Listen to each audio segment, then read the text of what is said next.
Grace had read every medical treatise she could get her hands on. She had the unique ability to recall every word she read. She could quote the dosages verbatim.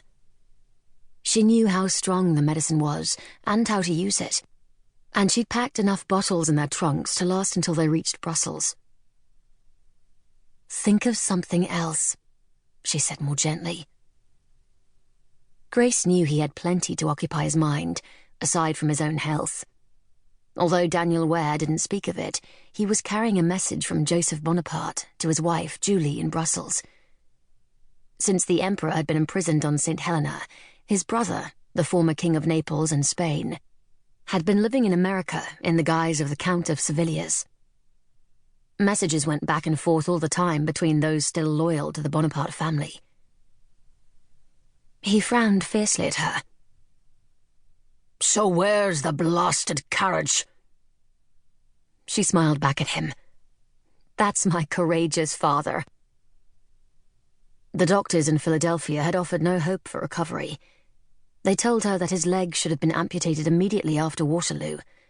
That was the only thing that could have saved his life. Tough and obstinate, the colonel wouldn't allow it, and now they both knew it was too late. They had half a day's carriage ride remaining to reach Brussels, and Grace knew it would be hell for him. She pulled the stocking up over the dressing. She touched her father's brow. His skin was clammy and hot to the touch, and his pulse was too quick. The fever had been growing worse for days. She'd questioned his decision to continue immediately after arriving in port, but he'd been adamant. She feared for him trying to manage this final stage of the journey. A fist tightened around her heart, but Grace stubbornly blinked back tears. She didn't want to lose him. She couldn't imagine her life without him.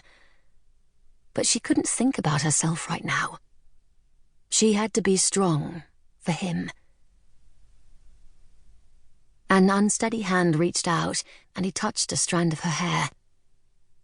"Even in these dingy rooms, your hair glows like gold," he said gently. "You've come to look so much like your mother." It had been so many years since Janet McPherson passed away. Grace had no memory of her. But in recent months, as the wound continued to slice away at her father's vitality, he talked of her more often. "Have all our things been conveyed from the ship?" His words slurred as the laudanum started to take effect. She was glad of it. There was no point in him suffering needlessly. "I've taken care of it."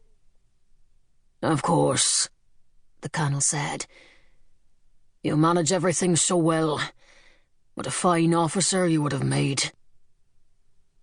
Before they left, she had orchestrated every stage of the journey, from packing their 6 chests to hiring the boatmen in Bordentown for the trip downriver to Philadelphia, to the arrangement of the cabin for the ship's passage.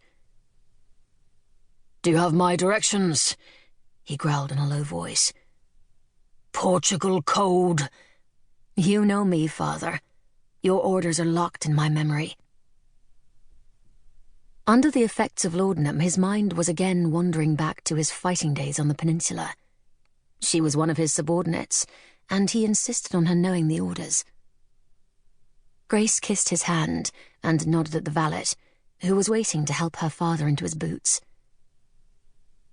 Above the din rising through the open windows outside, she heard the wheels of a carriage approach. She glanced at the 2 manservants standing ready to bring the colonel's chair down to the street. Going to the window and looking out, she espied the vehicle she'd hired. Something's wrong. Drat, she cursed silently. No luggage had been secured on top of the carriage. She peered down at the driver. It was definitely the same man with whom she'd arranged for their transport.